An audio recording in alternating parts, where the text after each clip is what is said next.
భారతంలో తీవ్ర తుఫాను దిత్వాహ్ తుఫాను పలు జిల్లాలకు భారీ వర్ష సూచన. సో ఇప్పుడే మనం చూసుకుంటే నైరుతి బంగాళాఖాతానికి దాని ఆనుకొని ఉన్న శ్రీలంక తీరంలో తీవ్ర వాయుగుండం తుఫానుగా మారిందని ఏపీ విపత్తుల నిర్వహణ సంస్థ తెలిపింది. ఈ తుఫానుకు దిత్వాహ్గా యోమన్ దేశం నామకరణం చేసినట్లు అధికారులు తెలిపారు. ఉత్తర తమిళనాడు, పుదుచ్చేరికి ఆనుకొని ఉన్న దక్షిణ కోస్తా తీరం వైపు గడిచిన 6 గంటల్లో గంటకు 15 కిలోమీటర్ల వేగంతో తుఫాను కదులుతుందని పేర్కొన్నారు. దిత్వాహ్ తుఫాను ట్రికోమలై శ్రీలంకకు 200 కిలోమీటర్లు, పుదుచ్చేరికి 610 కిలోమీటర్లు, చెన్నైకి ఆగ్నేయంగా 700 కిలోమీటర్ల దూరంలో కేంద్రీకృతమైంది. సో తెల్లవారుజామున నైరుతి బంగాళాఖాతం అనుకుని తమిళనాడు, పుదుచ్చేరి, దక్షిణ కోస్తా తీరాలకు చేరే అవకాశం అయితే ఉందని చెప్తున్నారు. రాష్ట్రంలోని అన్ని వార్డుల్లో, రేవుల్లో 2వ నెంబర్ ప్రమాద హెచ్చరికలు జారీ చేశారు.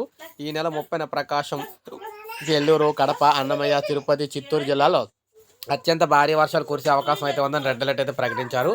ఆయా జిల్లాలో 20 సెంటీమీటర్లకు పైగా వర్షపాతం నమోదయ్యే అవకాశం అయితే ఉందని విపత్తు నిర్వహణ సంస్థ అధికారులకు అయితే తెలిపడం జరిగింది. మత్స్యకారులు ఎవరు కూడా వేటకు వెళ్ళొద్దని హెచ్చరికలు అయితే జారీ చేయడం అయితే జరిగిందనమాట. ప్రజలు, రైతులు అప్రమత్తంగా ఉండాలని సూచించడం జరిగింది. సో విధంగా మనం చూసుకుంటే దిత్వాహ్ అనే తుఫాన్ అయితే దూసుకురాబోతుంది ఏపీకి. సో ఇది మనకు అప్డేట్. ఒక లైక్ చేయండి, సబ్స్క్రైబ్ చేసుకోండి, మన ఛానల్ సబ్స్క్రైబ్ చేసుకోండి.